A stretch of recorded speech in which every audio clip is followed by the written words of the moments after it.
ngasi numidang waram da phongkiba pauche sing de yawba I pau sing myam da pathokchari ahanbada kanglei pak ki mera pauche de gilakchari ngarang imphal thadokhiba MLA Bisorjit ngasi halakhre BJP gi MLA ani gi marakta gi center gi lusingba singna Manipur gi CM khalakpa yaba gi thajaba nakna leire Chief Minister N Birena CM phamdagi resign tawkhraba matungdagi ngasi phawba anoba lusingba ama khanma ngamdana leiri hojik phawbada BJP gi MLA singi manungda kangluk mari thokna kem tawnaduna Chief Minister oinabagi lalong kana sathari Prime Minister Narendra Modi na mapalaiba ke khongchatta leiriba ase February 35 da India da halakadori hairiba numit asigi manungda BJP gi MLA singna anobalu singba ama khanaba hojik yamna kanna honari jarak asida ngarang thongju kendra gi MLA thongam biswajit na Imphal thadoktura Delhi da paishin ki badu ngasi ayuk Imphal da amuk halakre hairi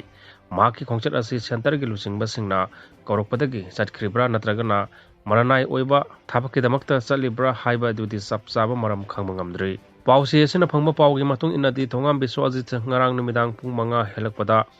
Indian Express ke flight number IX1143 da Imphal thadokibani mahak na tongkiba flight asi Guwahati via Delhi ge flight oibana Guwahati da lehorabra natragana Delhi tamna paishin kribra haiba asi sapchana khangmangamdri adumak oinamak Delhi gi khongchat oiramba yai hainadi thajanari ngarang Imphal thadokiba MLA thongam biswajit ngasi ayuk Indigo flight 6E2251 da Imphal da amuk halakhre hari jarak asida ngarang nungthil MLA Usam Debenbu Indigo flight number 6E5022 da Delhi gi damakta Imphal thadoki adubu ngasi numit yungba matung phawbadi MLA Usam Deben Imphal da halakhibagi pawdi pawsi asina phangmangamdri hojik Manipur gi myamna khawrang na ngainariba asi anoba Manipur gi Chief Minister Kanana oigadori bano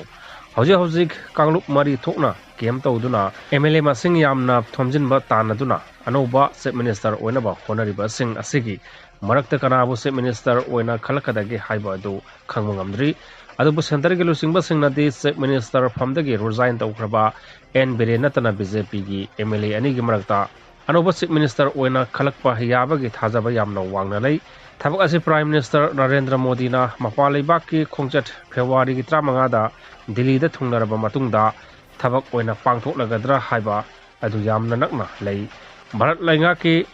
maikai da gidi Manipur da president rule thamjan khiba tarabadi mathang amuk assembly mikhal pangthokpa matamda BJP lainga ka halakpa ngamloi maramaduna Manipur da PR thamdana BJP gi MLA singi maraktagi mioi ama CM oina khanaba thabak soidana lakhalakani haiba sini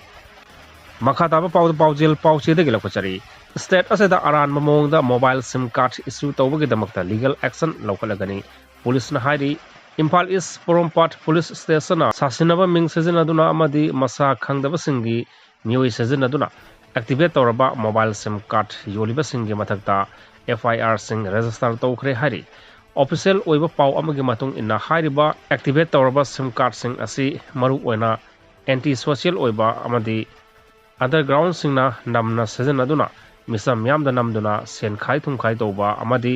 miyam buki han khanganbada sejanai hari Tadok asi Manipur police na ikui dana chatharakiba criminal case ki investigation toba matamda khanglakibani hairiba mioi kanglup sing asina masa khangdana sejanaba document sejanaraga sim card sing tanthoklaga underground outfit sing da sejana halli hairi amaromda subscribers sing na makhoi gi mamingda sim card sing tanthoktuna sejana haiba khangba ngamde makhoi gi mingda leiriba sim card sing asina illegal oiba thabak thoram sing da sejanai haiba su khangde masina maram oiraga police na mafam ke ada red chathari amadi makhata na su red chathagi gani hairi hiramasiga mari lena mobile service provider sing na akanba advisory warning galura na subscriber sing matam gi oina verification process tonaba implement toba hoba chungani hairiba protocol asi indaba taragadi makhata ba legal action lawduna kanglon lana sim card issue toba mioi singi mathakta akanba action lokhatkani hainasu police ki pau asina makhata ri